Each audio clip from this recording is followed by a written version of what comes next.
So welcome, everybody. Thank you so much for coming. This is a very exciting moment when we get all three of our task forces together and we start the process of really digging in and thinking about the possibility of growth in the 2020 initiatives. So first, what I want to do, again, is to thank you all for your willingness to serve. This is, as you can well imagine, a very important moment for our campus and for the university, and we want to bring you together to help us think about this. And of course, everyone's going to be engaged. Everyone across campus will be engaged in this process. But in this pattern of three interlocking task forces, the real horsepower of digging in deep and making sure that all of us, as we do our analyses, are thinking of the right things and thinking outside the box, that's going to be so important. So let me give you a quick preview of what we hope to accomplish. And anyone who needs to go get seconds while we're doing this, please feel free to do this. We certainly want sugar levels to remain high throughout this process. So after my brief introduction, we'll have a PowerPoint presentation where both I and Ken Burtis and Carl Moore and Kelly Ratliff will have a few words to say, and then we'll have an abundant opportunity for questions and discussion. I think about 2/3 of the total number of the three task force are able to come today. It was relatively short notice, and I know these are very busy days, but we're, as you might see, taping this so that everyone will have access to it. I would like to introduce the chairs and the key staff for the three task forces for the committees, and then also we'll go around and everyone will introduce him or herself. But the Academic Resource Committee, I'm going to chair, and Kelly Ratliff will be the chief staff person. Enrollment Management, Ken Burtis is going to be chairing, and Bob Losberg-Zahl is going to staff. And for facilities, Carl Moore with Christine McCumber as the chief staff person. So Mimi Rose. Mimi is our key for overall staff support. We're very grateful for that, and also thank you for the work you did in organizing today's meeting. But I thought maybe we would take this opportunity to just go around and have everyone say hello and say who he or she is and what their position is at the university. Neil, could we start with you? Neil Shore, faculty member, professor in chemistry, and vice chair of the department in charge of undergraduate curriculum and related matters. Do you want to say also what task force you're serving on? The enrollment. Great. I'm Diane Ullman. I'm a professor of entomology and associate dean for undergraduate programs in the College of Agricultural and Environmental Sciences, and I'm on the Enrollment Management Task Force. I'm Alan Buckpitt in the School of Veterinary Medicine. I'm essentially a pharmacologist, and I'm on the task force with Dr. Anderson. I'm Colin Milburn. I'm an associate professor in the English department, and I'm on the Enrollment Management Task Force. I'm Andy Albrecht. I'm professor and chair in physics, and I'm on the Facilities Task Force. I'm Joe DiTomaso. I'm a cooperative extension specialist in plant sciences, and I'm on the academic task force. Paul Griffin, Management School Enrollment Task Force. I'm Ted Powers. I'm a professor in molecular and cellular biology at the College of Biological Sciences, and I'm on the academic. I'm Joel Haas. I'm professor and chair of mathematics, and I'm on the Facilities Task Force. Bob Losberg-Zahl, Director of Institutional Analysis in the Office of Budget and Institutional Analysis. I'm on the Enrollment Management Task Force. I'm Ralph Aldridge, I'm professor in Mechanical and Aerospace Engineering. I'm on the Enrollment Task Force and the chair of the Academic Senate Admissions and Enrollment Committee, and I also represent the campus on the board of admissions and relations with schools. Trish Berger, I'm from Animal Science, and I'm on the Facilities Planning. Gary Athanasio, I'm a professor of biomedical engineering and orthopedics. I'm the chair of biomedical engineering, and I'm on the Academic Resources Committee. Pablo Ortiz, professor of music, and I'm in the facilities. David Simpson, Professor of English, Academic Planning. I'm Eric Schrader. I'm a lecturer in the University Writing Program, and I'm the faculty director of the Study Abroad program, and I'm on the Enrollment. I'm Adrian Bosmore, undergrad, and I work at ASUCD and on the academic task force. Hi, I'm Katja Risling-Baldi. I'm a graduate student of Native American Studies and also a Ford Fellowship pre-doctoral fellow, and I'm on the Enrollment Management Committee. Thank you. I'm Samantha Harris. I'm Associate Professor in Neurobiology, Physiology, and Behavior. I'm a physiologist, and I'm on the Facilities and Planning. I'm Kathy Olmstead. I'm a professor in the History Department, and I'm on the Academic Resources Task Force. I'm Christine McCumber. I'm Director of Capital Resource Management, and I'm on the Facilities Task Force. I'm Lucy Bunch. I'm staff in Budget and Institutional Analysis, and I'm providing background analysis for the committees. Hello, my name is Yana Bay, and I'm a third year. I currently serve as an ASU Senator. And I'm in Enrollment. I'm Catherine Chin. I'm an Associate Professor in Religious Studies, and I'm on the Academic Resources Task Force. I'm Susan Koslerich, faculty in chemistry and the faculty assistant to the Dean of NPS, and I'm on the Academic Resources Task Force. So Bill, I'm faculty in political science. I'm on the Facilities Task Force. Hello, I'm Katrina Wagner. I'm an Associate Director in Student Housing, and I oversee all of the new student academic advising services, including the Campus Orientation Program, and I'm with the Enrollment Management team. I'm Rosemary Capps. I'm a faculty developer at the Center for Excellence in Teaching and Learning, used to be known as the TRC, and I work primarily with online and hybrid courses, and I'm in the Academic Resources Task Force. Hi, I'm Pat Turner, a faculty member with a joint appointment between African and African American Studies and American Studies, and I'm also Vice Provost of Undergraduate Studies, and I'm on the Enrollment Management Board. Hi, I'm Teresa Costa, an undergraduate advisor in the Department of Plant Sciences and the Secretary for the Staff Assembly. Enrollment. Tom Pano from the Department of Animal Science, and I'm on Facilities Planning. Nicole Love-Moore. I'm a fourth-year graduate student, MA student in the Department of Native American Studies, and a PhD candidate in the School of Education. I'm on the Academic Resources team. Elias Lopez, as the registrar, I'll be supporting the law order. Walter Robinson, Assistant Vice Chancellor for Admissions, Outreach, and Visitor Services. And it's good to be here. Been here about 3 months. And Walter, don't you have some late breaking news you need to share with us? Yes. I'm going to make your day with this news. 11:04, my grandson was born.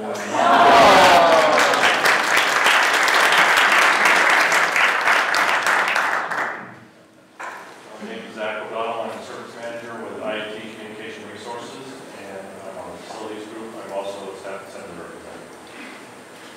I'm Ricardo Dubois, Assistant Executive Vice Chancellor, and in the 2020 Initiative Work Group. I'm Tom G. I'm a faculty member at the law school, and I'm on the Academic Resources group. Hi, I'm another Rosemary. It's Rosemary Martin Ocampo. I work for University Development as a unit business officer. I'm here representing staff assembly, but also by way of admin, the administrative management group, and I'm on the Academic Resources group. Hi everybody, my name is Debbie Ward. I'm Associate Dean of the new School of Nursing across the Causeway, and I'm on the Enrollment group. All these incredibly accomplished people, and your grandson gets the applause. I'm Paul Fitzgerald. I'm the chair of the Anatomy and Cell Biology Department of the Medical School, and I'm with the Academic Resources.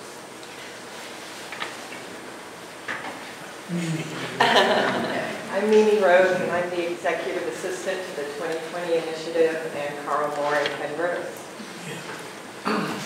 Well, I think Walter's grandson will clearly be marked for the class of, what would it be, 2032, something like that. We're going to be developing our enrollment strategies far out. So just to give you a little bit of housekeeping before we go through the presentation, is that our plan is, once we come to 2012 and January rolls around, we'll be aiming to have twice monthly meetings for each of the three groups. As I'll describe, and you already know this, is the three topics are so interdependent. There will be times when we bring everybody together, and we'll find other ways as we go through the process to make sure that essential questions and answers and discussion points go back and forth between the committees. One thing that we're trying to do as we schedule it is to make it possible for as many members of each group to come to meetings. So if you would you all forward to Mimi, and I'm sure you have her email from emails she sent you, your teaching schedule for the winter quarter, as well as the times and dates of any recurring meetings that are just unavoidable. And so we'll try to do the best we can to schedule around that. So let me begin with the presentation. So as we, as I think many of you have heard the Chancellor speak about this, what the genesis of the 2020 initiative, this idea that we might look at the possibility of some significant and strategic growth, really comes as a response to the continuing decline in state support. Much in the news recently, but it's something that's actually been going on for years, indeed even decades. And I don't need really to rehearse this, but among the challenges this decline in state support has meant for us is reduction in the student access, the challenges that we have in attracting and retaining top faculty, a less vibrant and impactful university is how I think of it.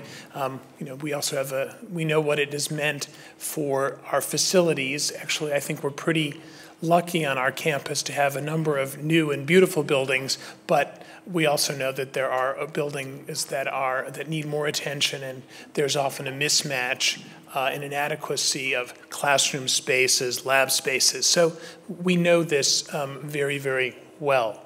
And so the question is, how might we address this issue?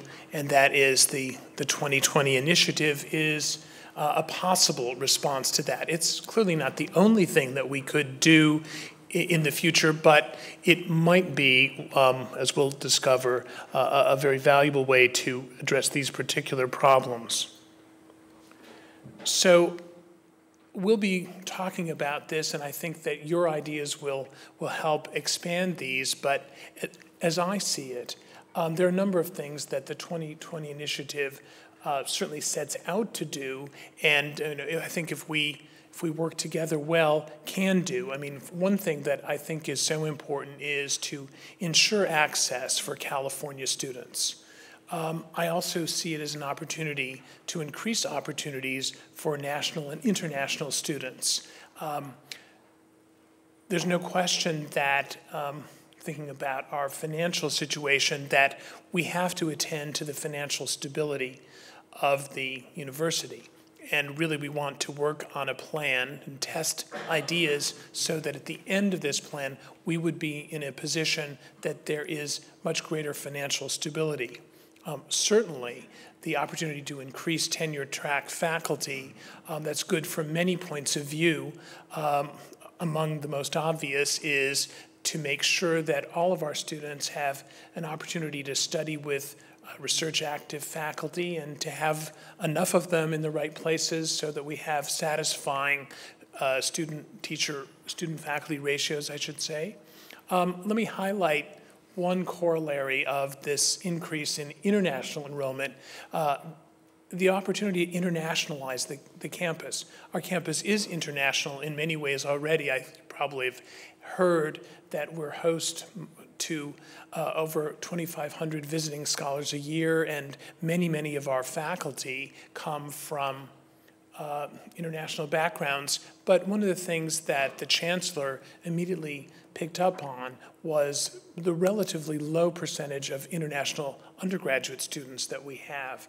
And in my view, and I think hers as well, for all of our students, and let's focus on California students, in the world that they'll be operating in, it's really important that they have in their classrooms and in their experience, a number of folks from all sorts of different countries to expand their educational opportunities even as they're here on our campus. And though it may or may not seem the most important thing for us right here at the university, we're members of a community, and there's no question that if we expand for a number of reasons, it's almost certain to boost the regional economic development and provide the opportunity for new jobs, supporting new students, a greater number of faculty, and not to mention the building programs that will go on. So I think at this point, do I ask Carl to come to the podium, and he's going to talk about some of the parameters, and I'll be back.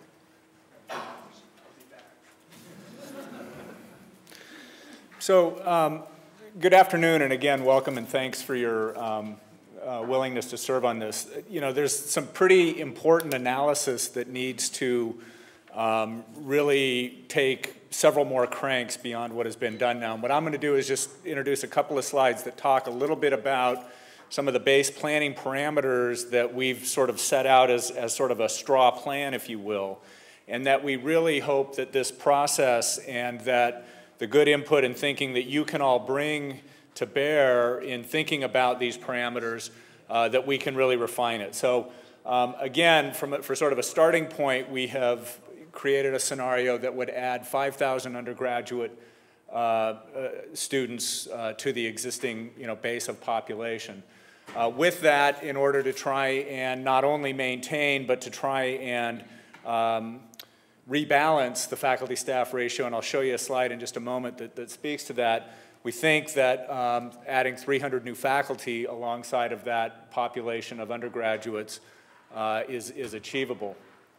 The third bullet there, additional number or an appropriate number of graduate and professional students, is sort of intentionally vague because there's a number of really interesting and important questions that come out of in thinking about graduate education. So first of all, when we think about 300 new faculty, a foundational question is, well, in what disciplines and in what areas are we going to hire those new faculty? So where are those decisions to be made, which clearly have differing implications for graduate students that would come along with those faculty. In addition, there is a task force, and Ken will touch on this in a moment, currently charged by the Provost, that is addressing a number of questions around graduate education, and that will be necessary to feed into this. So again, as we envision a larger undergraduate student body and a larger base of faculty, clearly there will be additional graduate and undergrad or professional students, but because of some of the interactions of those variables, we don't really know what that is yet. So again, an appropriate number.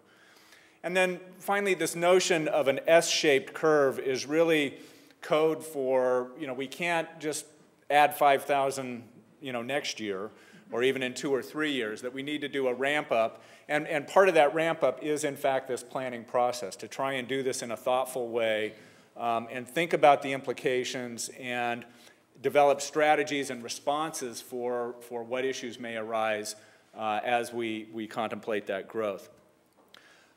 This is a slide that just tries to provide a little bit of context in the category of, what makes you think that level of growth is possible. And so this is just overlaying in the sort of yellowish color the past enrollment growth in undergraduates going back to the 99-2000 year up to the current year, with faculty in the blue. And you can see that there's been some mismatches along the way. And for those of you that lived through that, I'm sure that probably rings true. As we look out, the lines that are the projections, the sort of shaded lines, are intentionally straight and intentionally banded to try and communicate a couple of points. One, simply all that those projections do is paste on 5,000 to the current year's undergraduate numbers and 300 to the current year faculty numbers.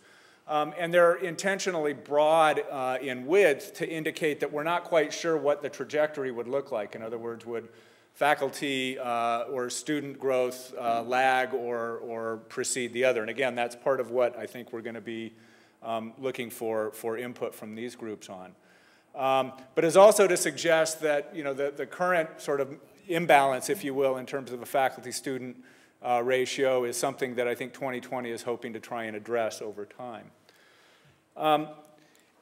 We have done, and Kelly's office, and Lucy mentioned that she's here providing a lot of the technical support. We've done some what we call preliminary due diligence on this, in looking at a model that is sort of an end state model, that if we were to add 5,000 undergraduates and 300 faculty, what are the key assumptions that we've made that suggest that this might be financially viable? And these are just some of the highlights.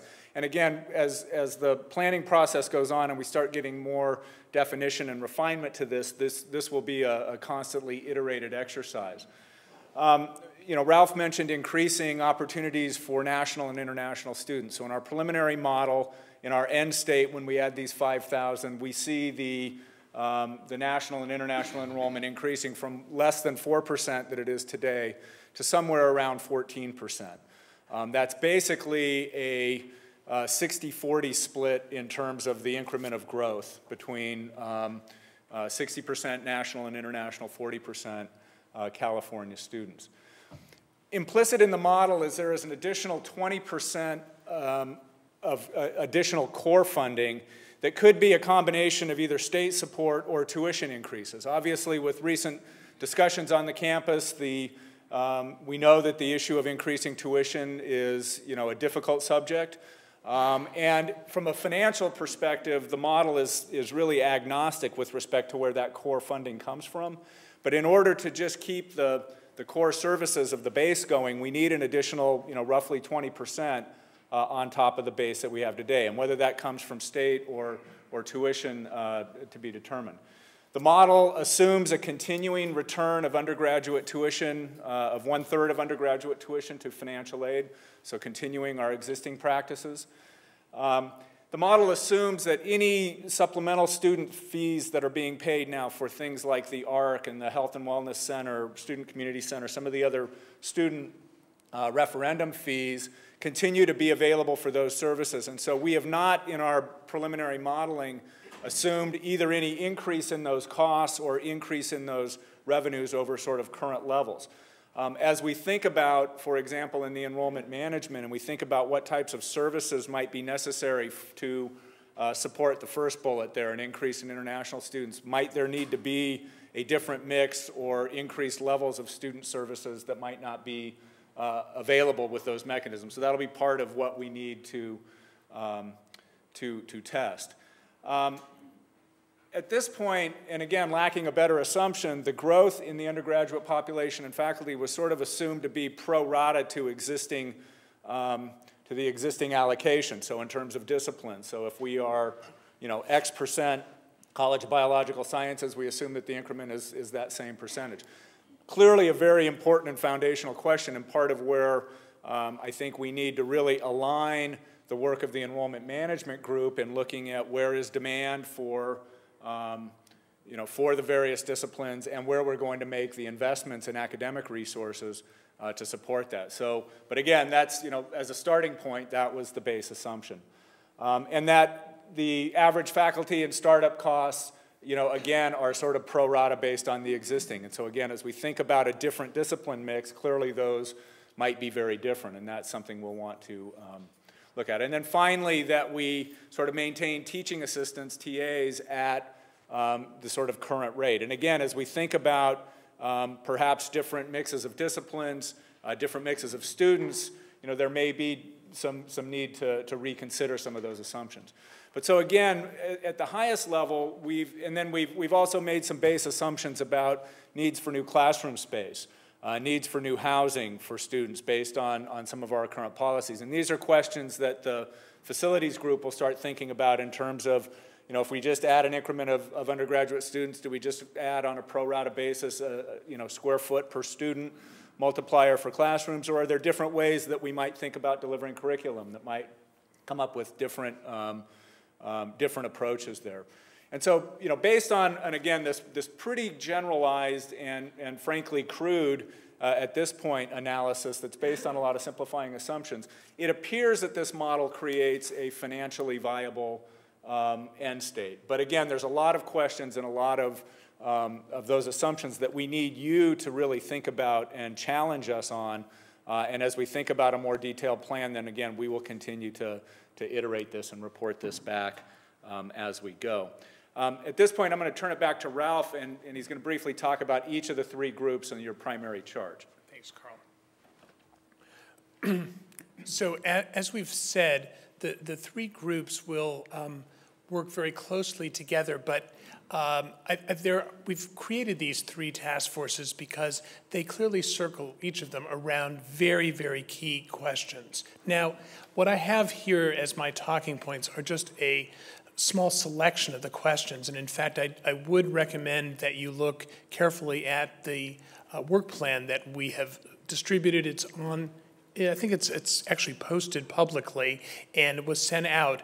So what I'll say today is just to bring a little of that to your mind and not to be exhaustive. But let me give you a little bit also a history in particular of this academic resources task force. And before the idea of 2020 started to be explored, I have to say I was, when I arrived here, very puzzled by the way that teaching resources, FTE above all, were distributed. It seemed clear to me as I looked back and learned the history of various increases and decreases over the last decade, is that really the current distribution of FTE resources, and let me just use that as a proxy of our academic resources altogether, was, how should I say, it was the end point of a series of maneuvers that happened, and each one of them had a rationale and was undoubtedly well-intentioned, and I will also presume well-executed, but it was no longer apparent to either me or I think just about anyone else that when you sum them up, it reflected some kind of coherent and understandable connection between FTE and the various things that were going on in a department or a whole college. They didn't have an obvious connection with enrollment, either of majors or of students who were being taught, how they actually connected to other objectives that are part of the mission of the university, whether our research or our service mission. This was not in any way comprehensible. So I had already been working with Kelly and others on the idea of setting up a committee that would work with me as I tried to figure this out and advise me. But when we came to the idea of growth, it seemed to me that one of the first tasks that the academic resources topics would need to help us think through is what is the appropriate allocation of FTE based on, among other things, enrollment and teaching load. And obviously there are other functions that go on. So I'm not so naive as to think that we can together in short order or even long order arrive at some algorithm where you put in a few numbers and turn the crank and a perfect number would come out for the FTE in a unit such that everyone on campus would nod in agreement. I don't know why that caused a laugh, but in any event, I really think that before we consider how we would distribute new resources, new FTEs on the basis of increased enrollment or other kind of activities, we have to have a serious discussion of what we think are the reasons and the degrees to which we weigh these different inputs so that there is, I will say, a greater both transparency and agreement on how FTE get distributed on the basis of activity in the various units. As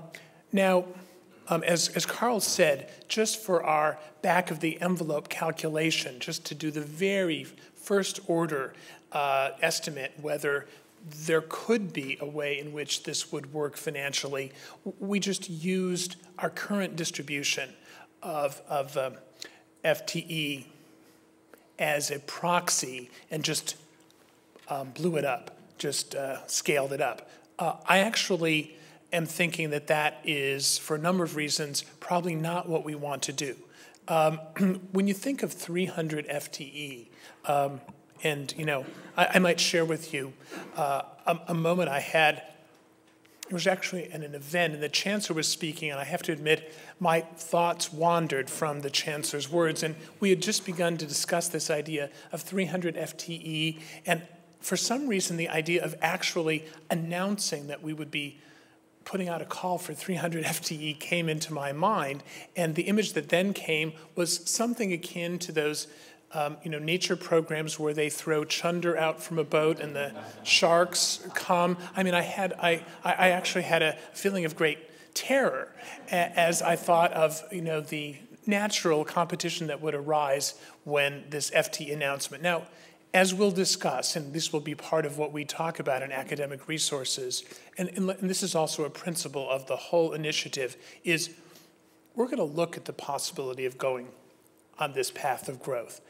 We might never step onto this curve if all of our analysis shows that it's not a good idea. But whatever we'll do it year by year and step by step, and we'll be correcting. So there will be no time at which we put out a call for 300 FTE. Even if we say that we think we'll do this, there will obviously be phases or tranches that we go out.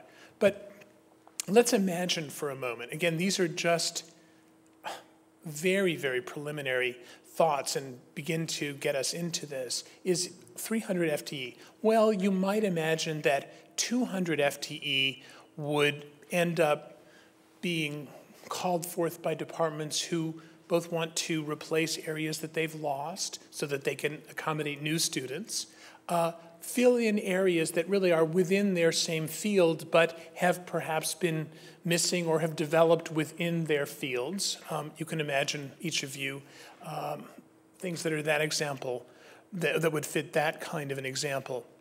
But I think one of the most interesting things we'll want to consider is whether we somehow use a portion, I've just in this model said 100 FTE over these years, to say, let's hear about some really new ideas. I don't know whether this means new departments. It could well be some cross-disciplinary programs. Again, I think one of the discussions we'll have is, how do we frame this? How would we put this out? How would we evaluate things that might come forward? I'm certainly aware of provosts past who had initiatives, and I will promise you that I will not use that word. I've learned that, and I've actually gotten a lot of input about that. So again, when it gets down to the how, we'll take your and everyone's advice to try to avoid things that didn't work in the past. But again, let me use this example to emphasize that at least in the first phase of our discussions, I'm hoping we can stay in the space of what rather than how. We'll have to, together, and all of us will have to come to grips with those issues of how do we do it. But, and we all want to be part of that discussion. But at least to think of what might be, I think it's helpful to have that almost idealistic moment of thinking, well, what could we do? What might work? And let's not worry about whether we know how to do it. There will be time enough and a necessity to address those questions. But how would you do? What are the opportunities here? I won't say it's a once-in-a-lifetime opportunity, but I think it would be a shame not for us to stop and think whether we've got some opportunities here that might bring folks in. And even before this, groups have been coming forward and with ideas of new combinations or programs that would be majors. And for now, remember, we're just talking about undergraduate enrollment. It will bring the graduate issues again. But of course, on the graduate level, we already have so many graduate groups. We may well have more. But that's an area we've done so well at the graduate level. We certainly have some at the undergraduate level, but I'm aware there are a lot of barriers. In any event, this has wandered onto should new majors be developed. And finally, just as one thing that we might want to talk about is how does what we might be calling forth and elicit through this call for FTE, both expansion and possibly new FD, how do they intersect with the academic plans that you and your divisions and colleges have already developed?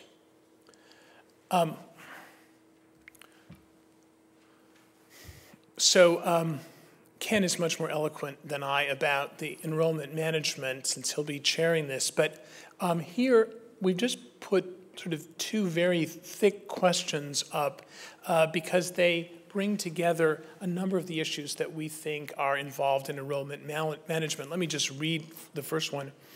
How can we best align student enrollment with faculty research strengths in the colleges and schools, working within the constraints of our budget model? So one of the questions, and really this is common to all the committees, is to what extent does student demand and student interest drive what we're going to be doing here? I would say that to a certain extent it must and should, but are there things that we could say, you know what, even though there is strong demand for X at a college campus, that's something that we at UC Davis just aren't going to do, or we're going to do it, but we're not going to satisfy all the demand that might be there. How will we balance the fact that there are certain majors and fields that are absolutely essential, we believe, to the value, the essence of UC Davis, that, as a matter of fact, just don't garner a large number of majors? How will we handle that? So, one of the things is that we have, of course, as a Research One University, a very, very prominent research profile. How will that be balanced with just the movement of undergraduate students? We also have graduates to factor in, but for the moment, let's focus on undergraduates. How will we balance that? Another thing that we can talk about is, how do we optimize the experience of the students we do enroll, considering issues such as time to degree and retention? And one of the things that I'm hopeful that we can really focus on is student success. It's in all of our interest to make sure that as many students as possible succeed at UC Davis. We're very fortunate in having tremendously qualified students come through Davis.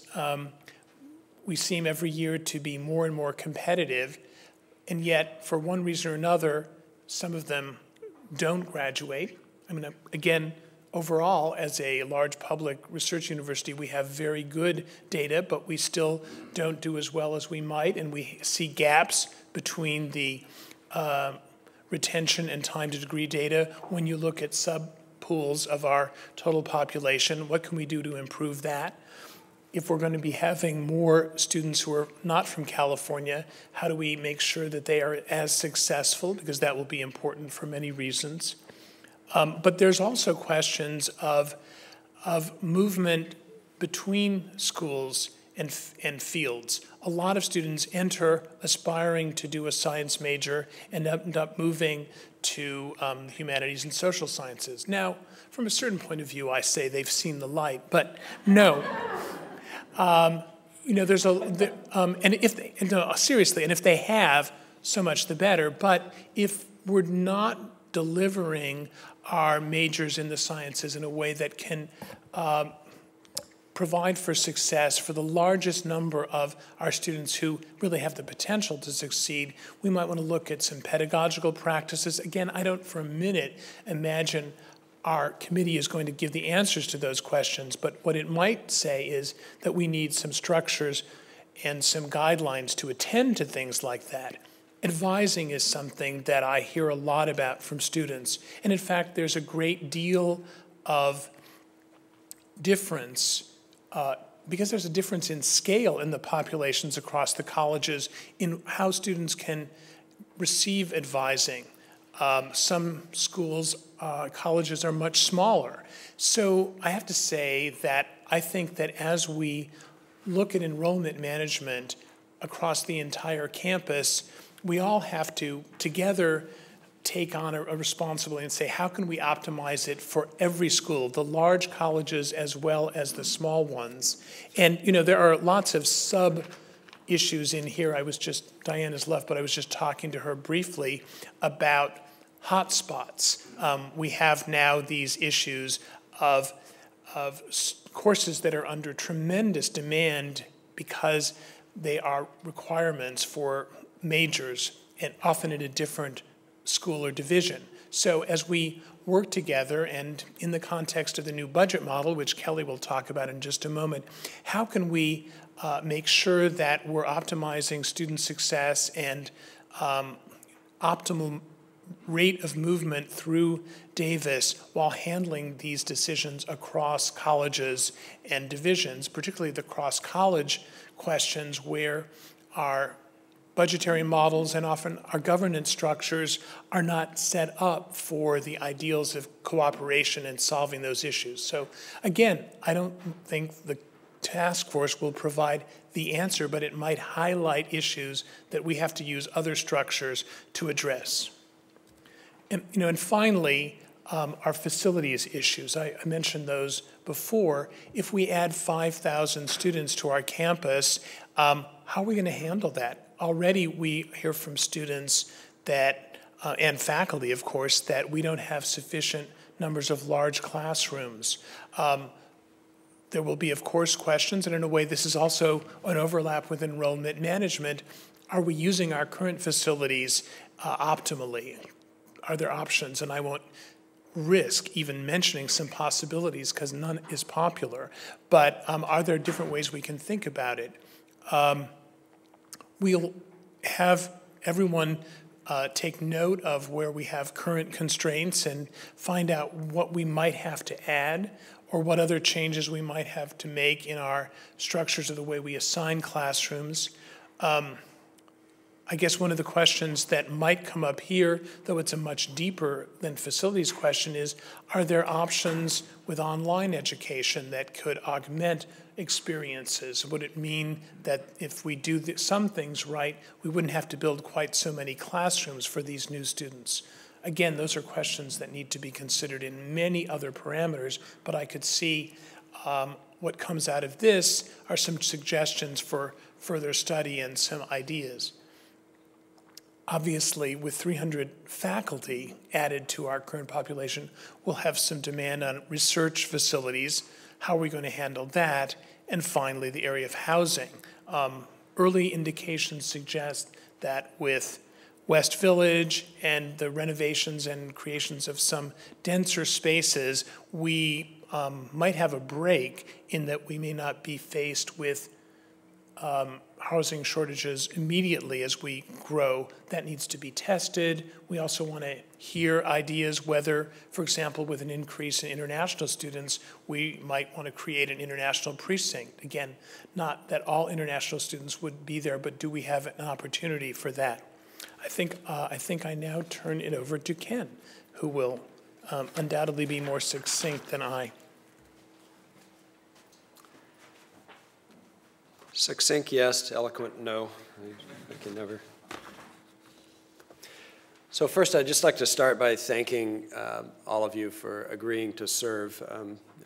Between us individually, some of you know I had to twist some arms, but I'd like to say how gratified I was that in the end, everyone that we invited agreed to serve on these very important committees, and we certainly appreciate that. I just wanted to talk briefly about the process that is that's going to occur, because it's an almost unique process in the time that I've been involved with task forces in this campus.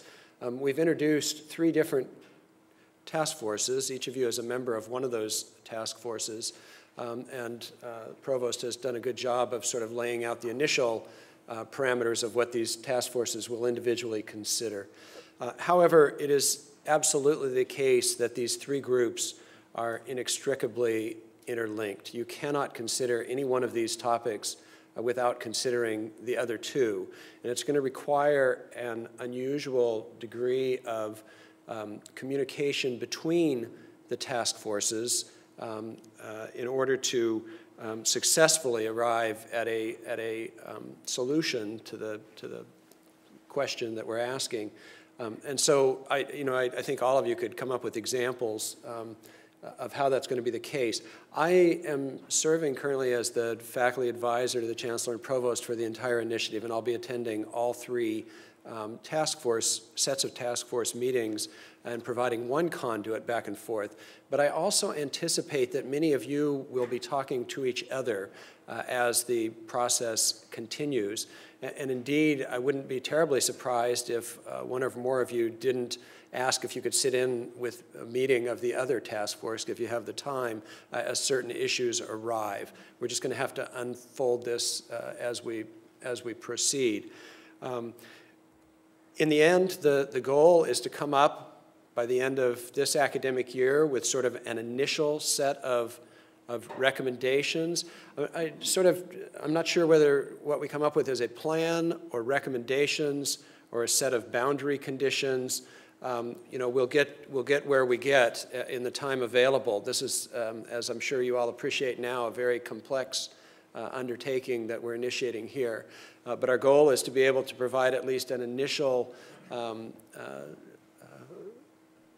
advice to the campus by the beginning of this academic year. Of course, we understand when you're talking about enrollment and admissions and growth in the numbers of students and faculty, there are a sequential set of deadlines that come around every year. There are deadlines for admissions, there are deadlines for starting faculty searches, there are deadlines for initiating processes like building classrooms. And so this will continue on throughout the entire length of this initiative should we move forward. We've set 2020. It alliterates nicely. How fast we get where we're going, depends on the reality on the ground as we move forward. So the idea would be that this initial plan that we develop then will be tested against the goals, the campus goals overall. Is it achieving those goals? Is it moving towards those goals? Is it financially feasible? And we probably won't wait until June to have our first discussion of this, but in the end, this process can only go forward if it works against the realities that the campus faces. And of course, there are some underlying variables such as state support and tuition that we don't immediately control. And so there may be, the ground may be shifting underneath the process as we move forward, but we'll do the best job we can to address those as we come up with an initial plan. And finally, always in the back of our minds is risk assessment. Are there any parts of the plan that are subject to those changes that might, that we need to have an alternative? If this happens, then, if X happens, we'll do Y. And so we'll go through that process, and then we'll iterate. So as we finish this first round of planning and look against goals and financial feasibility and risks, we'll go back to the committees again for round 2. And I think all of you know that you've signed up for the next 10 years for this. We've left that a little indefinite, but we certainly are hoping to use the expertise that you all have and will develop for more than just the next 6 months. We anticipate that for at least the next couple of years, we'll be going through iterations of this and getting back with you again to test new assumptions, changing assumptions, new parameters, and frankly, to look at progress as we move forward. Now, this is not all occurring in a vacuum, of course. The rest of the business of the university is continuing, and there are also a variety of initiatives and task forces underway right now. And those are listed up here. The provost has talked about graduate education. There's an international advisory committee which is coming to the end of its deliberations right now, since a part of 2020 involves a increase in the number of international students on campus. There are certainly a lot of issues that raises that this committee has been dealing with in part. Input from these committees will feed into the 2020 process, as well as, of course, all the other normal avenues through which the pieces of this initiative would ordinarily be considered. For example, the Academic Senate and its committees, which will, of course, continue to function normally. The colleges, the deans, their executive committees, the staff assembly, the student committees, the student assemblies, the GSA, the ASUCD, the Academic Federation. All of these groups have their own processes which will be occurring in parallel. As will simply, I keep drawing an analogy that we are, in a sense, working on the wings and the engine of this plane while it flies. We have 25,000 students already, and of course the normal processes of the university will continue while we are talking about the growth process. In addition to all of that, as if that weren't enough, many of you are aware that the campus is transitioning to a new incentive-based budget model, very different from the budget models that have governed the campus in the past. And so I'm going to turn over the podium to Kelly Ratliff, who's going to take us through that new budget model, because it is inherently and inextricably linked with sort of the boundary parameters and the operating parameters under which 2020 will go forward. But before Kelly has a chance to say it, I'll say it first, which is that we want mission to drive this and budget to follow. We do not want to focus on the budget first and then saying, what can we do? As the provost said, let's dream first, and then let's look at the how, and then let's ask, how can the budget support what we need to do? But in the end, of course, the budget is the reality under which we have to operate, and so it's important for all of us to understand the budget model that the campus operates under.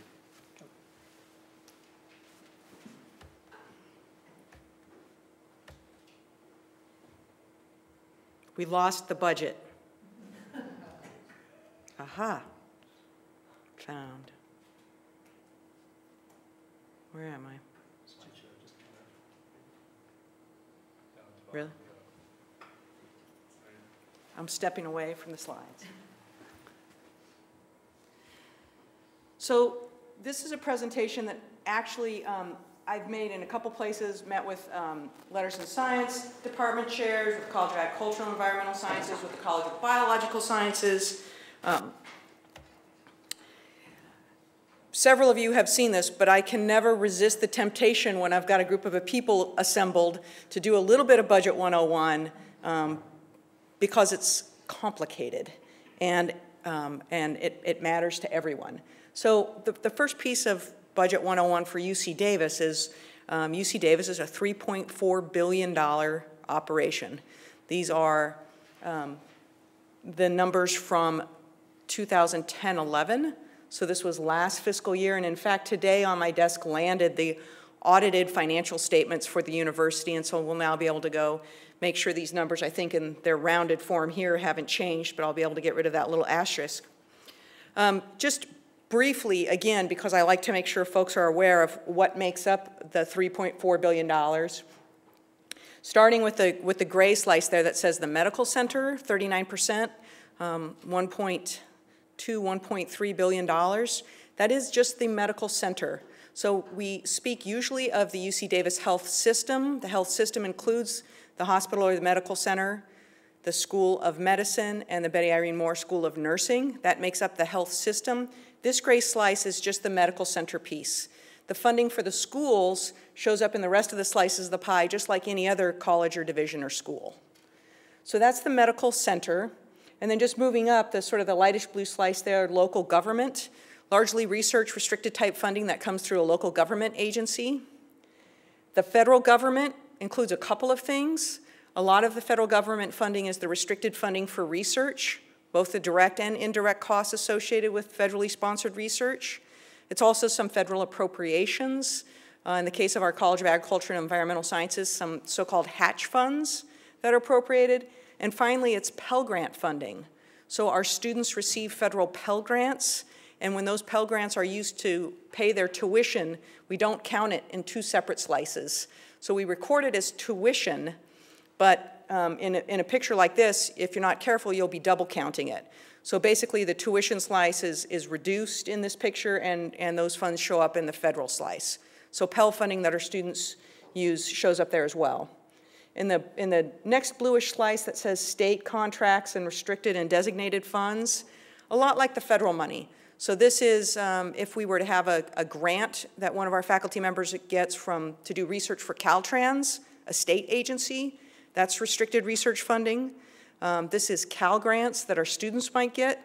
to pay their tuition, and it's also funds that the state provides to pay mortgage payments, essentially, on buildings. So there are still some buildings around the campus that the state paid for, and we get funds back to pay for those, the bonds that were issued to build those buildings. The two slices of the pie that are pulled out are what we focus on most often, not exclusively, but we spend a lot of time thinking about the state unrestricted funds, the state general funds that we'll hear something about trigger reductions soon, a governor's budget proposal in early January. Tuition is that. It is tuition that our students pay. Again, net of any tuition that's paid from federal Pell Grants or state Cal Grants, but it's the tuition that's paid for fall, winter, spring. It's tuition that's paid in the summer. It shows up as a per unit fee. It's tuition that our professional school students pay as a tuition differential. So here at the Graduate School of Management, there's a tuition differential. It shows up there. Other student fees, really everything else. Everything else from university extension to the rest of student services fees, our campus-based fees, course material fees. Everything else is there in that other student fee column. Auxiliaries, parking, student housing, MU bookstore, that's basically what's there. Sales and services activities, this is any sorts of services from the university that are essentially sold to the outside. So in some cases we have protocols or services that are generally developed to charge to a research program, but we might also sell those. In the veterinary school, for example, there's testing services that are sold to veterinarians. When they pay for those, that revenue shows up there. But the biggest slice of that is when you have a school of medicine, the clinical income that's generated by our faculty in the School of Medicine also shows up in that slice. And finally, private gifts, grants, and contracts. There's a slice of the pie that we're trying hard to grow. That's everything from a private grant from, say, a Whitaker Foundation or the Mars Foundation, sometimes research, sometimes not. It's a gift that somebody gives and writes a check to UC Regents for current operations, or it's the earning from endowments, and that's what shows up in that slice. The challenge we're facing, and we've talked a lot about these sort of crossing lines, the dark blue line there is unrestricted state support. And that line has been dropping. When we talk about a 40% decrease, that's the change from 2007-08 to where we are now. And isn't that a hopeful way to project 12-13, that line would indeed stay flat? Even budget directors have hope. The tuition line, the solid gold line there, this is the reality. And again, here we have a projection that would show tuition increasing. That's simply a projection, and it says if things kept going the way they're going, that's sort of the widening spread. Wouldn't it be nice if that line stayed flat? But you can see there we have a gap and the lines have crossed.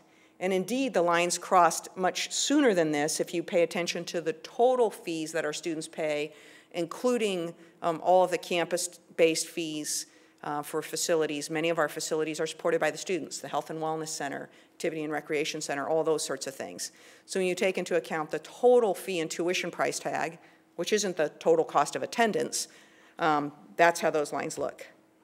And because we shouldn't forget how large these numbers are, I do like to remind folks, again, under the heading of Budget 101, these are the numbers. This is what our fee and tuition numbers are this year in 2011-12. So resident students are paying over $15,000 if they need. There's a little footnote here about health insurance.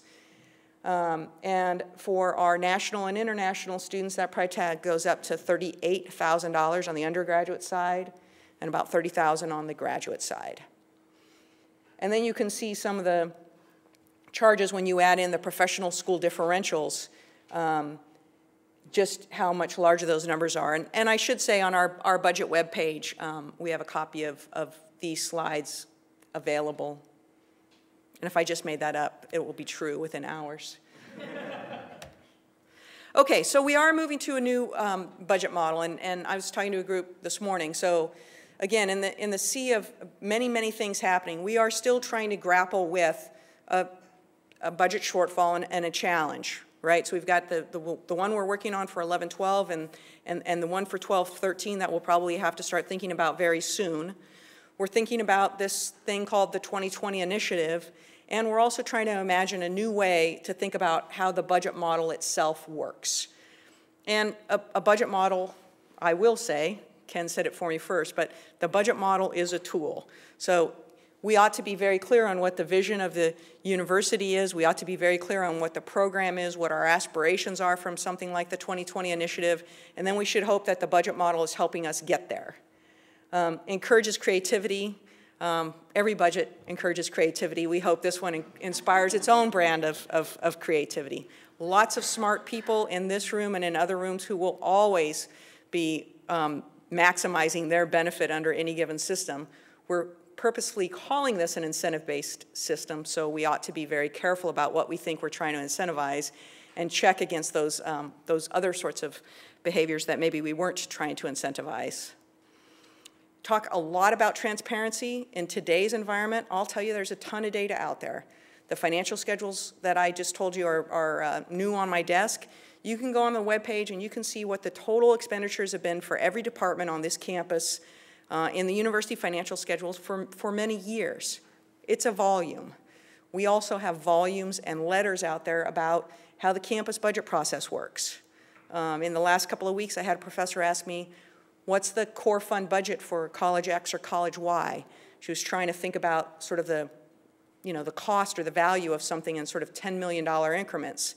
And I said, well, gee, the core budget for the campuses, it's on our webpage.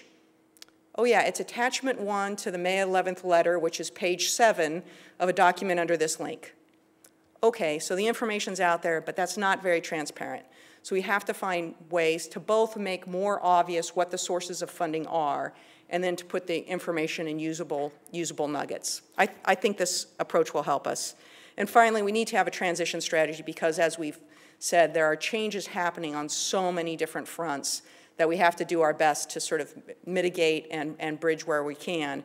And it will be really interesting for folks to try to keep track of, here was my old budget, which I didn't understand, and here's my new budget. Can I understand it? Oh yeah, and what's happening because of growth and what might be happening because of reductions.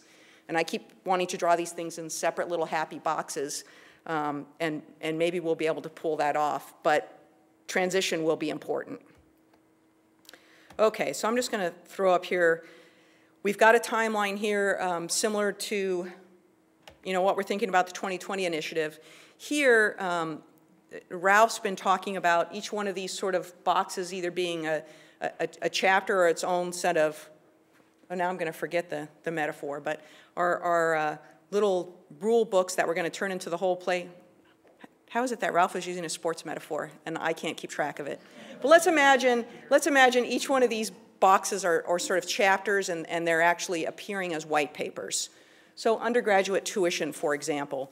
We've got a white paper. I have a couple slides here that we published a month or 5 weeks ago that sort of describes some of the history and approach and some things you might consider when thinking about the right way to allocate undergraduate tuition. And we heard some feedback, and today we'll present to the deans and tomorrow to the Provost Senate chairs version 2. And we'll put version 2 up on the webpage. So we heard some feedback, we tested a few more things, and now we've got a version 2. And we'll get to a version 3, and then we'll get to some decisions, and we'll say, well, these decisions are going to hold us until we iterate back. So we're using a bit of an iteration here as well. Indirect cost recovery and Office of the President funding streams, we're working on those. Those papers won't make it out in the fall. Indeed, the fall quarter ended.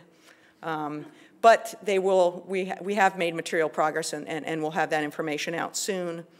The Office of the President funding streams is sort of code for a new way the Office of the President is budgeting the whole university system. So while the Office of the President used to keep bits and pieces of different colors of money and use it to support both the operation of the Office of the President and other major programs like cooperative extension, like the MRUs, like Keck Labs, like different things. Now they're having campuses keep all the revenues they generate, and we're paying a flat tax. So that's a new process, and it's actually a very enabling process for what we're about to undergo. Graduate tuition separated, it's hard, it's important, And we've got some important feed-in to think about. So we'd like to learn what we can from some of these other chapters before we start working on that one. Assessments and institutional overhead, you'll see there's a part of this where big parts of the university are funded from assessment revenue. And so we better be able to clearly describe to folks how those revenues are used. A more robust process, a place where we're actually looking at whole budgets and less on the increment and having some sort of meeting presentation sort of format. And then by the spring, we better be ready to finalize some estimates and implement the process. And again, it's going to also be highly iterative in nature, but we think we can sort of pull off this first step. So what is the first step? You are here, black box. So really in today's environment, on the far left corner, and this is sort of a school-college division perspective, these budget models, where they're used, and we've studied some other universities, are typically used at the school, college, or division level because we have high-cost disciplines and low-cost disciplines, and this isn't about putting high-cost disciplines out of business. This is about the fact that you need a sort of a portfolio and a whole group of things for this model to really work well, which is why tends to be used at the school or college level. In today's environment for a school or college, folks have what we call general funds. We say 19,900, like that's a noun. 19,900 is not a noun. It's a fund number that's always blended state funding and tuition. But when you look at each one of those general fund dollars, what you can't tell, but the line crossing tells you, is today you should look at them and think, oh, that's got 51 cents of tuition in it and 49 cents of state money. And a couple years ago, it had 70 cents of tuition in it and or 70 cents of state money in it and 30 cents of tuition. But you can't see it right now. It's a blend, and it's been blended at the highest level of the university. The CPB, the central benefits pools, for those of you, and not everyone in the room has a general fund or 19,900 account, but for those of you who do, you know that you hold the money for the salaries, and then as people are paid, the amount to cover their benefits, their health benefits, and the employer share, the retirement contribution, comes from the free magic place. So your spending authority is really for the salaries where you hold the budget and the free magic benefits money that comes your way. Well, you spend all that money, and we want to make sure that that money is all evident in everyone's budget as a budget tool. And finally, we give out a few pennies on the dollar of indirect costs, and that makes up part of people's budgets today. So where we're headed in an incentive-based model is you find the right way, and I keep saying to push revenues out. So in a school or college, we'll figure out the right way to assign tuition dollars out. And there are some really big and interesting questions about the right way to find out how much tuition belongs to college X or college Y. We will find the right way to get the indirect costs out to the school or college that generated them. And then we have the process where there are some assessments. So the RTA, the return to aid, this is regental policy. So we already mentioned we have a long-standing policy where we take 33% of undergraduate tuition and we return it and redeploy it for financial aid.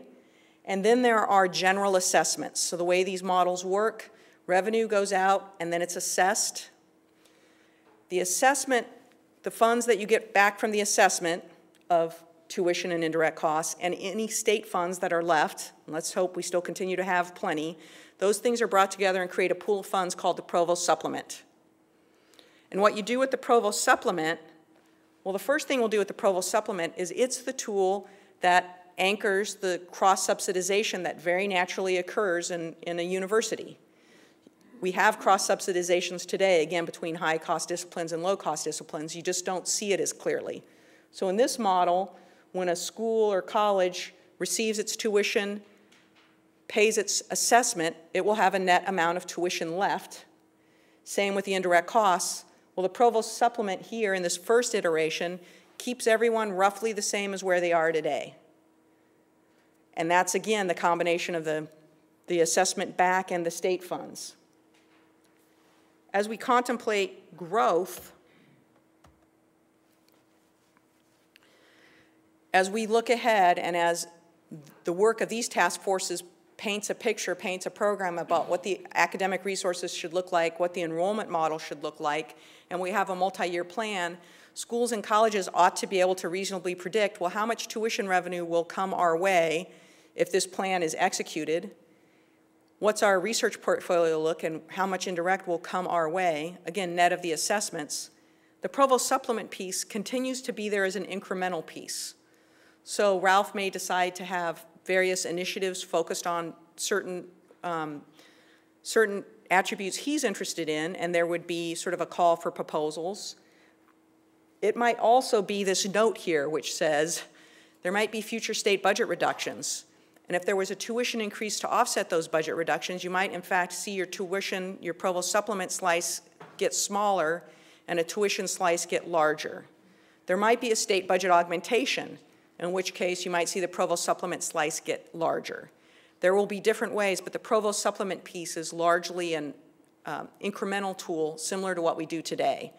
The part that becomes more transparent and more predictable is the ability to sort of think about and understand how the tuition and indirect cost revenues will flow. So just to give a little bit more substance to it, as we talk about something like undergraduate tuition, and we sort of narrow the field to that one revenue source, then now we think more carefully about, well, what are we really trying to incentivize here? So from our white paper, these are the things we think we're going to do. Pretty important to think about the quality of the instruction and the student experience.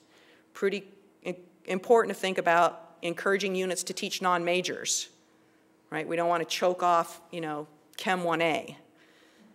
Pretty important to think the relative cost of instruction and the cost of the major. And there are some things we don't want it to do. So again, how much of this you actually can manage in the model itself, and how much of it is paying attention to metrics and making decisions based on those metrics. The last bullet here, we don't want to create a barrier to cross-college teaching. There's some really important things that happen for the first bullet. If we can have faculty move with ease from one division to another to help with the instruction, that's probably a better student experience than somebody deciding, that's too hard, I'll bring in a lecturer or find some other way to deliver the course. So then finally, as we work through these white papers, we start with an initial proposal. And again, the whole white paper reports out some of what we found by looking at other universities that are doing this. And then we put up a straw proposal, and we'll learn how to count to 3 someday. So one part of this is the idea that we would have sort of a blended, the decision about the number of California residents we have versus national or international students, that's a decision that will be made at the highest level of the university. It's one of the things we'll be talking about in the enrollment management piece, and that will sort of translate into a blended tuition per student. The whole population mix gets blended. And then the reason this says 3 metrics is because in version 1 of the paper, we focused on student credit hours and degree majors, and on version 2, which we're rolling out today, we've added in a metric for degrees awarded. So pretty important to think about degrees awarded, and it has some pros and cons, but we're headed there. The hypothetical model, again, to the extent you were to weight things 65% on student credit hours and 35% on the number of majors, again, mindful of the various principles and incentive drivers we have in mind. And if everything played out the way it has the last 2 years, this is what it would look like.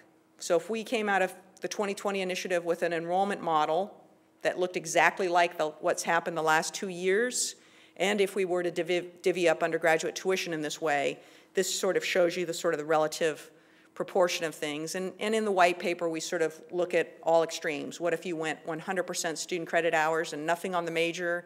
And what if you went 100% on majors and nothing on student credit hours?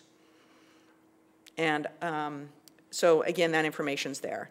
But this is just a way to tell you about how each one of these pieces of the budget model is being thought about, the sort of analysis that we're doing, the sort of questions that we're asking. And there is, sort of a high degree of interface and translation between these things. But I'm really hoping that the work from your groups from this will sort of paint the what are we trying to achieve, what do we want to look like, and then we can come back and check on the budget model and say, is that advancing things the way we anticipated? Budget model won't take care of everything. It can't, but we want to make sure it's hitting on the big pieces correctly. So that's the end of the sort of the presentation piece, and I'm hoping, so here's a risk that we're ending with the budget, but I'm hoping now we can cycle back and field some questions about the overall initiative. Yeah, well, why don't I'll come up here, and yeah, we put Kelly last because I don't know, I find that she turns my mind to mush every time she makes that presentation. Just a couple of comments before we take questions. First of all, BIA, Kelly's unit, is going to provide data and analysis to all of the task forces. So we'll be answering the questions. If you've got ideas saying we really need to see this, we'll do our very best, within the realm of the possibility. As Ken said, we're also, as we work on building new parts of this airplane, we're still flying the whole thing. So Kelly and her staff do an amazing job of keeping everything going while we're looking at new models, but we'll provide that analysis. But Ken was talking about what's going to happen at the end of this process. And we're going to be quite open is that, well, I've certainly never done anything quite like this. And as we said, is we think these set of task forces might go on for a year or two. One of the things we'll want to look at is, let's assume that we say we're going to start this process. We'll be part of the group to comment and think about what would be the right kind of task force and committee structure that might need to continue and be involved in the assessment. As we've also said, is that all the processes that will have to happen, whether it's running a request for FTE, possibly approving new courses, possibly new majors, all of that's not going to run through any part of this structure. All of that goes through existing college, school, Senate structures. Nothing changes there. Everything that we do in terms of doing FTE allocations, we do the very same way. So really what we're coming up with is sort of an operation plan, is that if you were to do this, and we'll be recommending and advising on that, if this is to begin, at what rate, how would we get it started, and then we'll also want to consider what kind of check-ins an oversight committee or committees should be involved in as we go forward. And finally, we talked about iteration.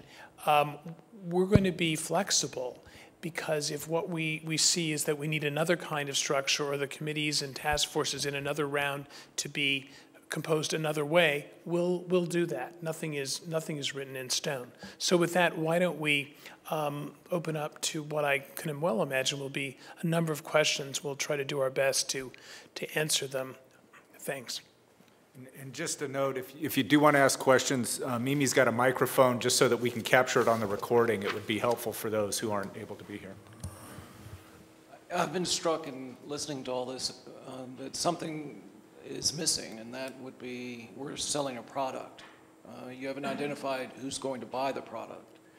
And that seems to be a terribly important constraint in all of this that would affect, for example, if we look at the distribution of schools and majors, and given that we're doing it for a group of people who are closer. There we go. Thank you. I teach in a very large hall with 300, so I don't usually get this close. But we can look at those numbers and imagine with international students, since they're going to be the great profit makers, their tastes would have something to do with the distribution of faculty members and so on. That's very, very important. One of the, as you said, we will need to test as best we can whether what we're projecting, is real. And one of the questions that does come up overall, and you've gone down to a more a fine-grained level of what fields are they interested in, is can we attract national and international students at all? So I tend to think this is a question we have to ask that question, but there we will hear from our excellent professionals in admissions, Walter Robinson among them, and we will want to get feedback. I think it would be entirely fair and appropriate. I have this question too, is if, for example, a college or a group of colleges wants to launch a new major, I think one of the fair things that the committee could come forward and say is, again, because the committees at this level aren't going to be making decisions about any proposal, but saying is that in order to do so, there would have to be some market testing or some kind of evidence. I mean, actually, one could think of it. For example, if it is and I'm not going to mention it, but you can guess. But if it's a case where, say, 3 other universities in this system have such a major, and they're getting so and so many applications, there's a strong presumption that we could too. So there would be all sorts of evidence that we might want to be sure to have or ask any committee to have before, or to use as a criterion among the things. So I think that's a very, very important point. I just might add one of the aspects of the due diligence modeling we did, and again, Walter will be an important resource for the enrollment management group, but when we did the due diligence modeling and we looked at the revenue sources, we applied a discount sort of saying, well, we're going to need to invest at least 10% of the revenue, and we need to know if that's the right amount, but for marketing and recruitment and retention. So we don't want to sort of spend every dollar on buying the important stuff like faculty and teaching assistants and staff support, but rather we recognized in that due diligence step that we need some of the revenue to flow back for the marketing aspects. We don't know if 10% is the right discount rate now, but that is part of the initial due diligence modeling. So this is another sort of nuts and bolts question. I'm sorry, I also teach, and I think apparently not. So on the assumption that 20%, there would be a 20% increase in core funding, whether it came from student services or tuition or state support. Tuition and state support.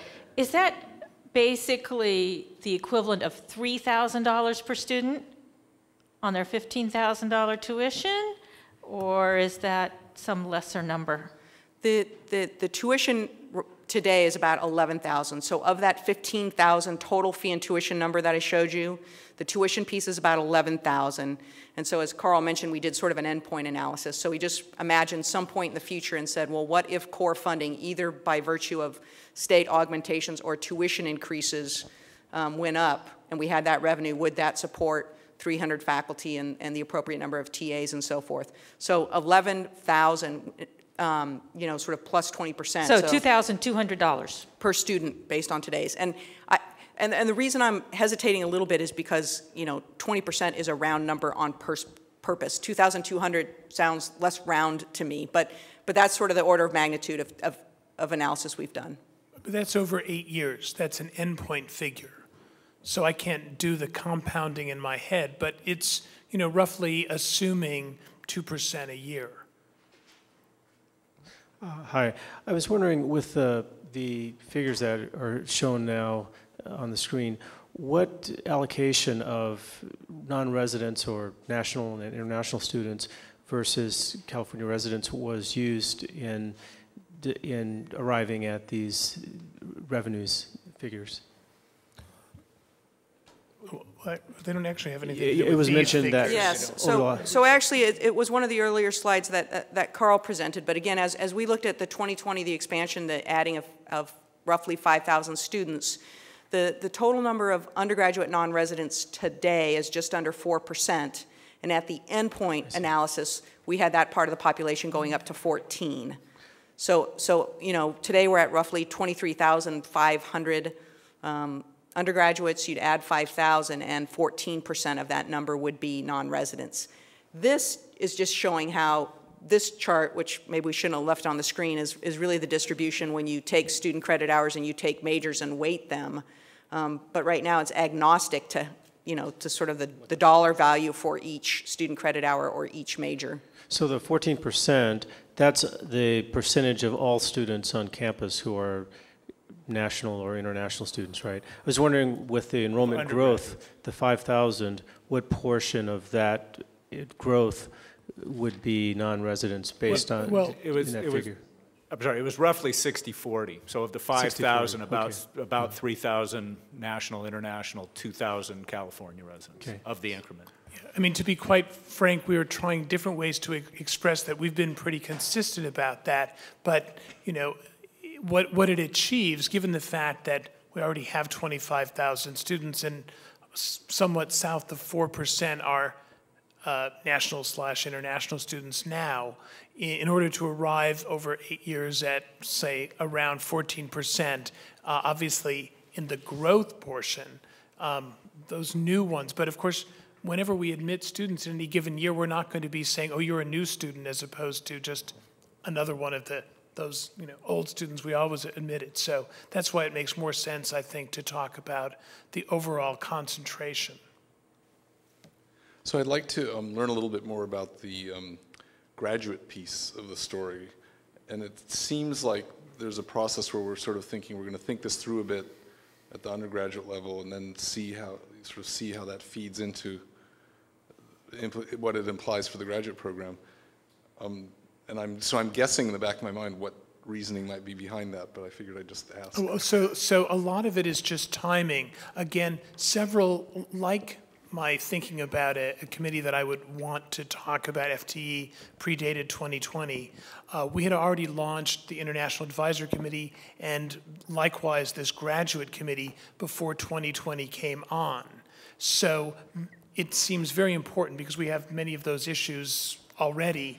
We wanted them to get to their end of their report. The graduate committee is chaired by Heather Young, the Dean of the School of Nursing, and I think it's moving along. Ken's going to all of their meetings. Maybe in February, March, we're likely to get something. So what I'm thinking, and I'll be quite open about this, is one of the things where we might need to be flexible. I can well see that come February or March, by then we'll have worked through, I hope, the white paper on the tuition model. We'll have some guidance from this group that we might want to create a subset to work on graduate growth. Now, it's for a variety of reasons in terms of testing. I mean, on the one hand, it's all important. As a research university, graduate education is one of the things that sets us apart in terms of the fact within the state, it's our PhD programs that absolutely are distinctive. And yet, in terms of large revenue coming in, that's not where it has a great source. We have to figure out how it works in many ways, but we believe we can begin these discussions about undergraduate enrollment, other issues of academic resources, and bring this in midway. The numbers are bigger, basically. Way bigger. Hi, I hope it's okay if I ask two kind of unrelated questions. Absolutely. The first one was, you've talked about market demand testing, so I wonder whether you've done any testing to see if there actually is demand for national and international students who could fill these 3,000 seats, especially because there'll probably be there'll be a 20% tuition increase, because I think the state's probably not going to supply that. The other question, unrelated question, is there's discussion about the allocation of tuition, undergraduate tuition, and I wonder whether there's any, I'm not sure how the professional schools fit into any of this modeling. Thanks. So I have to say that I don't think we've done a fully sophisticated market analysis of our capacity in the national and international market. However, my sense on the basis of the applications that we have and the demand that we have, as soon as we've signaled that we're more open to national and international, it's a little bit too early to cite this year's statistics, but it appears that our applications in the national international category have gone up markedly. And so, crude as it is, I believe that we have capacity comparable to some of our other and perhaps more experienced UC peers. It sounds like, Walter, do you want to say something on that? Yes, you know, it's difficult to say how sustainable the current rate of growth of applications from national and international communities, you know, what it actually is. But over the last 3 to 4 years, there's been a tremendous increase coming particularly from the Pacific Rim nations. We're looking at other parts of the world, so I am doing some geo mapping just to see what might be out there across other parts of the world. Europe is a tough one because of their own education system. It's so attractive and affordable for Europeans. Like for example, Saudi Arabia has sent it has the second highest rate of increase of sending undergraduates to the United States for undergraduate degrees. So I think without doing any really deep analysis, my first response is to say that there's great opportunity for growth in these areas. Just this year alone, for our international applications, it's preliminary data, but there was a 133% increase in our non-resident international applications, and there was a 93% increase for nationals. So there's some capacity out there. With respect to your second question, one of the things that I sort of glanced by, I was trying to do a quick job of the budget presentation, is this year as part of the 2011-12 budget plan, we actually did sort of an early pilot with professional schools where we decentralized revenues this year. So for the professional schools, we peeled apart their 19,900 funds and said, well, this is how much there is from the state, and this is how much there is from tuition. And that allowed us to do two things. That allowed us to say, okay, your participation in addressing the state budget cuts is going to be targeted on the amount of funding you're actually getting from the state. And now that you can see more clearly your tuition, some of these incentives we're talking about will exist locally for each professional school. So to the professional schools, we say you will have your tuition not a blended rate. So while I said we would use a blended rate on the undergraduate side, typically for graduate and professional you don't.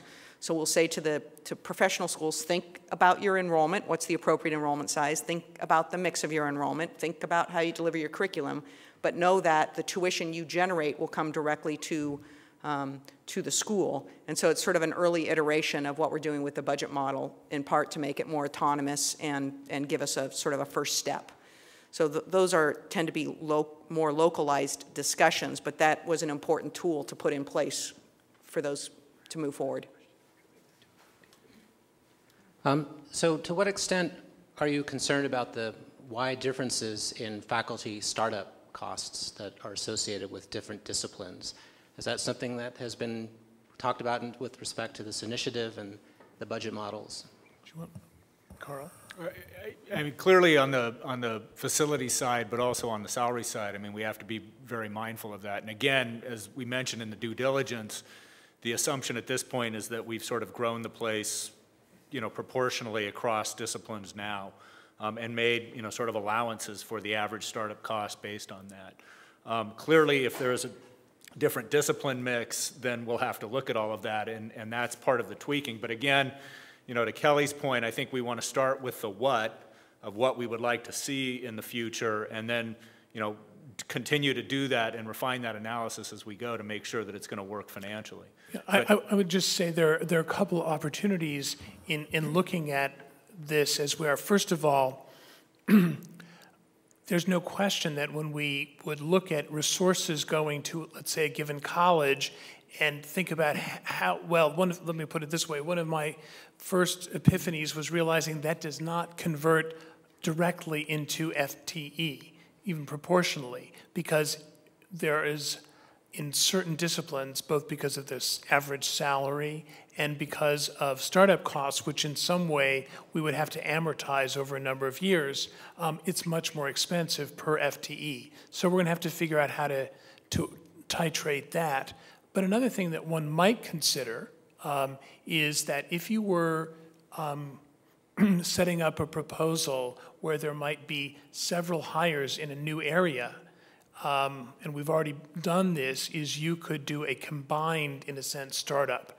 Obviously, there have to be some elements that go with the individual faculty member, but you, in a sense, it's more efficient and effective if you're going to build a set of labs to do some new thing, to do them as part of one suite, than just, you know, singletons over several years. So it's very important, but the devil is in the detail. I don't know, maybe we'd have to take, is there any one pressing question? Several of us have to get to a Council of Deans meetings, but we can leave Carl and Carl here to answer all questions. Oh my. Thank you very much for you. coming today, and we will be seeing a lot of each other, I guarantee. Happy New Year. Have a great holiday, all of you. Thanks.